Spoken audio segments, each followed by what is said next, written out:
Hello everyone, this is Miles Price of Nutrition Upgrade, and today with functional medicine and cancer, what I'm going to talk about is one of the first triggers of the initiation of the disease, which is related to your digestion, your assimilation and your gut function. So one of the first things I look at is malabsorption. Is there any malabsorption happening in the body? Is there any actually poor breakdown of the foods which that person is eating?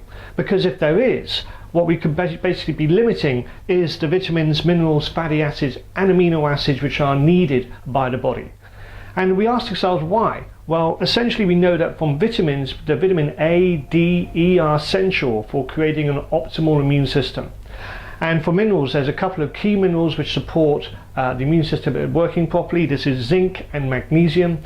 And then we have the anti-inflammatory benefits of the fatty acids, which are essential to keep inflammation down. Again, one of the triggers for cancer.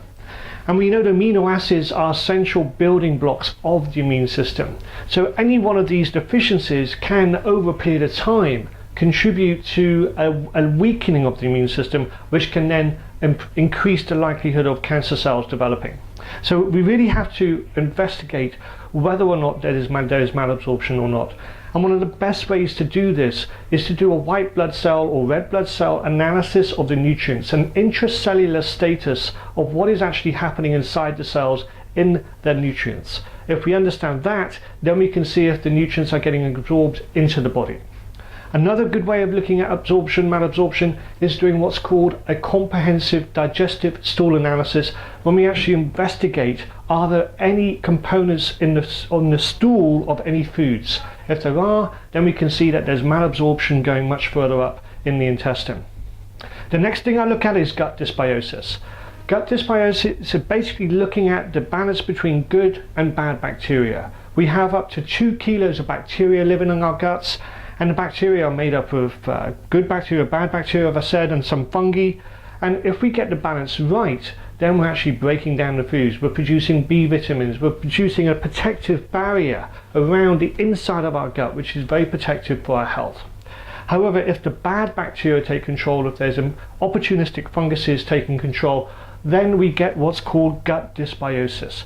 Gut dysbiosis can create various toxins, and these toxins can cross over the barrier of the gut into general circulation, and this is when we start to get various problems, skin problems, brain fog, various organ dysfunctions. And we have to be aware what those toxins and what the bacteria and funguses are. As a result of this, we can get what's called a leaky gut.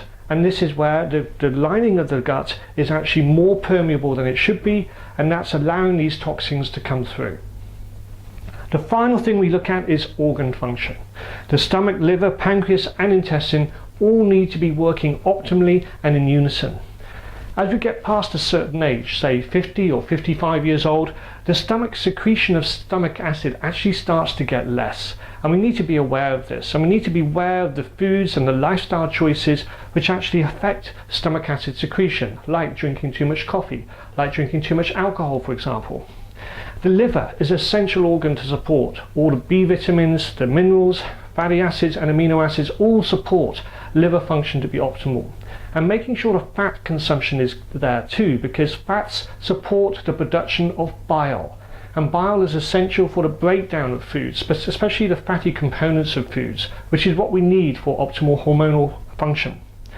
The pancreas is a really important organ for breaking down to the finer details of the fatty acids, amino acids. And the pancreas likes foods which are rich in enzymes, because if you eat foods which are rich in enzymes, then it takes away the burden away from the pancreas. And finally, the intestines. We've already talked about how the large intestine has a large amount of bacteria, so making sure we're getting fermented foods, probiotic rich foods. These foods support the large intestine, and we need to make sure we keep up with that. So when I look at the overall function of digestion and assimilation, we need to look at all these areas and look at various tests which identify malabsorption, gut dysbiosis or gut function, and organ function, and making sure that we're getting all aspects of our digestion optimized. This is one aspect of looking at the risk factors to functional medicine and cancer, and in my next video I'm going to be talking about toxins. I look forward to seeing you then. Bye bye for now.